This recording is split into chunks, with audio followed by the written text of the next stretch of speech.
How do you grow as a leader or as an organization and experience sustained success when there's a lack of clarity?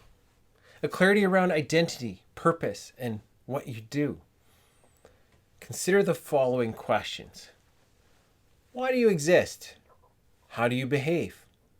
What do you do? How will you succeed? What is most important right now? And who does what? Lack of clarity with any of these questions creates obstacles that will hinder the success of you and your organization. Those who take the time to wrestle with these questions and really figure them out, those are the ones which continue to succeed or have been able to turn a failing company into a rising star. Hello, my friends. Jeff Rochelle here from Grow to Your Potential. Whether you're trying to grow as a leader or take your team and organization to its next level of success, you're going to face obstacles. The key to overcoming them is clarity. Clarity around the 6 key questions I just mentioned. Think of it like this. You're in a boat with several others being tossed around in the waves as a storm is rolling in. The boat has a rudder, several paddles, and some navigation equipment. Some people start paddling one direction, while some the other. 2 people fight over the rudder, arguing over who should steer.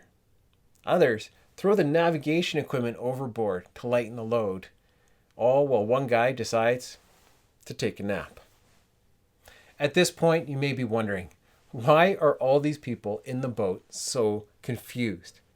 How do they not know their roles and what they are supposed to do? Shouldn't they have figured this out before hopping into the boat together? I agree. That would make the most sense. And yet, we see this all the time with organizations. Either they started out without a clear plan and purpose, or they just drifted off course over time. Regardless of how they got there, the solution is the same.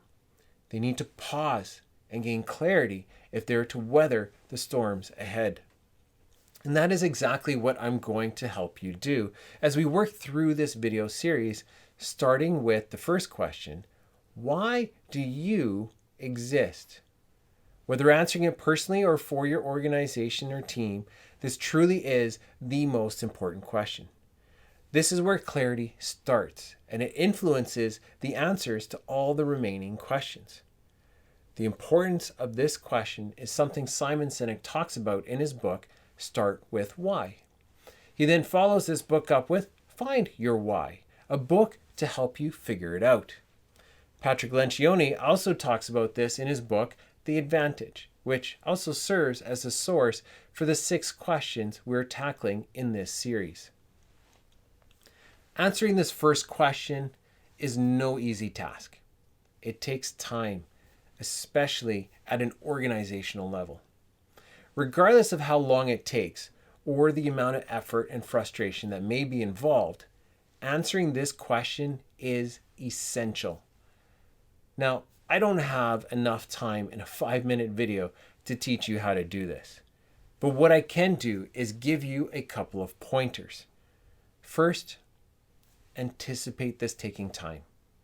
Second, expect to change your mind and start over at points.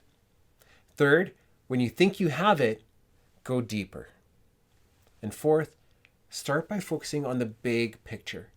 Look at what benefit you provide for others in its largest sense, rather than on how you do what you do.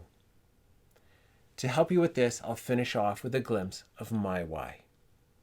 When nerve damage took me out of dentistry, I had to chart a new course. I had to rediscover my why. This took a couple of years with lots of refinement. Eventually, I figured it out. My why was not dentistry, any more than it is leadership development and being an organizational health consultant. My why was the same throughout these different careers, just expressed differently. That why, in its purest form, is to help others experience their unrealized potential. With this as my foundation, I was then able to tackle the remaining questions while gaining greater specificity on how that would look. Join me again next week as we tackle the next question: how do you behave? Gaining clarity around our core values. I'll see you then.